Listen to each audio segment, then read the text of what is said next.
Բարի խոսք, ռուսական ժողովրդական հեքիաթ։ Ժամանակով մի անբախտ Իվան կար,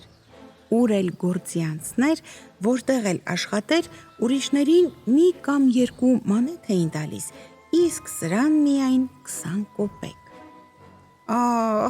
Ասաց, ինչ է, ես ուրիշների նման չեմ ծնվել, վեր կենամ գնամ թագավորի մոտ, հարցնեմ, բախտս ինչի չի բերում։ Եկավ թագավորի մոտ։ Ինչի ես եկել, եղբայր։ Էսպես ու էսպես, ասացեք, ինչի ոչ մի բանում բախտս չի բերում։ Թագավորը իր բոյարներին ու գեներալներին հավաքեց ժողովի ու հարցուփորձ արեց։ Սրանք միտք արին միտք, գլուխ կոտրեցին, վերջը բան չստացվեց։ Թագավորի աղջիկը մեջտեղ եկավ ու հորն ասաց. Հայրիկ, ինձ թվում է, որ եթե նրան ամուսնացնեք, Աստծո աչքը կքաղցրանա վրան։ Թագավորը բարկացավ, աղջկա վրա գոռաց, թե դե որ մեզնից լավ գիտես, ինքդ էլ նրան կառնես։ Տեղն ու տեղը անբախտ Իվանին բռնեցին, թագավորի աղջկա հետ պսակեցին ու երկուսին էլ քաղաքից այնպես դուրս արին, որ հետքերն էլ չերևաց։ Եկան ծովի ափը։ Թագավորի աղջիկը ամուսնուն ասավ.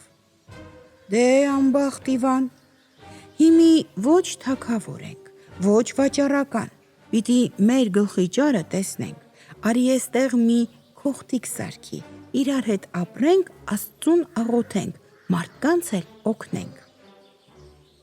Անբախտ Իվանը հողը հարթեց, մի խրճիթ շինեց ու ջահել կնգահետ էդտեղ մնաց։ Հաջորդ օրը թագավորի աղջիկը մի կոպեկ հանեց, թե գնա մետակ սար։ Այդ մետաքսից մի պատվական գորգ գործեց ու տվեց, որ տանի ծախի։ Անբախտ Իվանը գորգը ձեռքին գնաց, դեմը դուրս եկավ մի ալևոր։ Ծախում ես խալին։ Ծախում եմ։ Ինչ ես ուզում։ 100 ռուբլի։ Փողն ինչիդ է պետք, վերցնես կկորցնես, ավելի լավ է մի քանի խոսք ասեմ, գորգը տաս։ Չէ, ալևոր, ես աղքատ մարդ եմ, ինձ փող է պետք։ Ալևորը 100 ռուբլի տվեց, գորգն առավ։ Անբախտ Իվանը ճամփա ընկավ տուն, եկավ տուն, նայեց, վահ, փողը չկար, ճամփին կորցրել է։ Թագավորի աղջիկը ուրիշ գորգ գործեց։ Անբախտ Իվանը տարավ ծախելու ու էլի հանդիպեց ալևորին։ Գորգն ինչքանով ես ծախում։ 200 ռուբլով։ Ախր փողն ինչիդ է պետք, վերցնես կկորցնես, ավելի լավ է բարի խոսքի տաս։ Անբախտ Իվանը մտածեց, վերջը թե թող լինի այդպես, ասա։ Ձեռդ բարձրացրու, բայց մի խփիր, հերսդ զսպիր, ասավ ալևորն ու գորգն առավ գնաց։ Հիմա ինչ անեմ ես ես բարի խոսքը, դատարկ ձեռքով ոնց երևամ կնկաս աչքին։ Միտք արեց անբախտ Իվանը, ավելի լավ է գնամ, ուր աչքս կտրի։ Գնաց, շատ թե քիչ հասավ մի տեղ ու լսեց, որ 12 գլխանի վիշապը այդ տեղի մարդկանց ջարդում է։ Անբախտ Իվանը ճամփին նստեց, որ շունչ առնի ու ինքն իրեն բարձր ասաց. Փող ունենայի այդ վիշապի հախից կգայի, իսկ առանց փողի ինչ ունար։ Կողքով մի վաճառական էր անցնում ու այդ խոսքերը, որ առանց փողի հնար չկա, լսեց ու մտածեց. Բա ինչ, ճիշտ է ասում, արի սրան օգնեմ։ Ինչքան փող ես ուզում, հարցրեց վաճառականը։ 500 ռուբլի։ Վաճառականը սրան պարտքով 500 ռուբլի փող տվեց։ Անբախտ Իվանս իրեն գցեց նավամատույց, բանվորներ վարձեց ու սկսեց նավ շինել։ լրիվ փողը ծախսեց, իսկ գործը դեռ սկզբումն էր։ Ինչ անի։ Գնաց վաճառականի մոտ։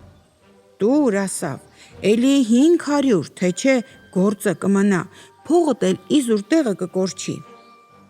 Վաճառականը 500 ռուբլի էլ տվեց, դա էլ նավի վրա գնաց, իսկ գործը դեռ հլա կիսումն էր։ Նորից անբախտ Իվանը եկավ վաճառականի մոտ և նորից։ Տուր, ասավ, 1000 ռուբլի, թե չէ գործը կմնա, փողդ էլ իզուր տեղը կկորչի։ Թեկուզ վաճառականի սրտովը չէր, բայց 1000 ռուբլի էլ տվեց։ Անբախտ Իվանը նավը սարքեց, ածխով բեռնեց, բրիչները, բահերը, փուքսերը լցրեց մեջը, բանվորներին նստեցրեց ու դուրս եկավ բաց ծով։ Շատ լողաց թե քիչ, վերջը մոտ եկավ այն կղզուն, որտեղ որ վիշապի որջն էր։ Վիշապը հենց նոր էր լափել ու պառկել էր, որ քնի։ Անբախտ Իվանը բնի 4 կողմը ածուխ շաղ տվեց, կրակ տվեց ու սկսեց փուքսերով փչել։ Ամբողջ ծովը հրդեհի բոցը բռնեց, վիշապը պայթեց, անբախտ Իվանը սուր թուրն առավ ու վիշապի 12 գլուխն էլ կտրեց, ամեն գլխի մեջ էլ մի անգին քար գտավ։ Արշավանքից ետ եկավ, այդ անգին քարերն անհամար փողի տվեց ու այդպես հարստացավ, որ էլ ասել չի լինի։ Վաճառականի պարտքը տվեց ու ճամփա ընկավ կնքամոտ։ Հասավ իր խրճիթին ու տեսավ, կինը 2 տղաների հետ պառկած։ Դու մի ասա, իր երկվորյակ տղաներն են, ինքն էստեղ չի եղել, որ ծնվել են։ Մտքովը վատ բաներ անցան։ Սուր թուրն առավ, որ կնկա վրա ձեռ բարձրացնի։ Որտեղից որտեղ Ալիվորի բարի խոսքը միտքն ընկավ։ Ձեռդ բարձրացրու, բայց մի խփիր, հերսդ զսպիր։ Անբախտ Իվանը իրեն զսպեց, կնկան հարցրեց և իմացավ, որ տղերքը իր որդիներն են։ Քեֆ ուրախությունը սկսեց։ Էդ քեֆին ես էլ կայ, մեղրագինին խմում ու բլիթներ էի ուտում։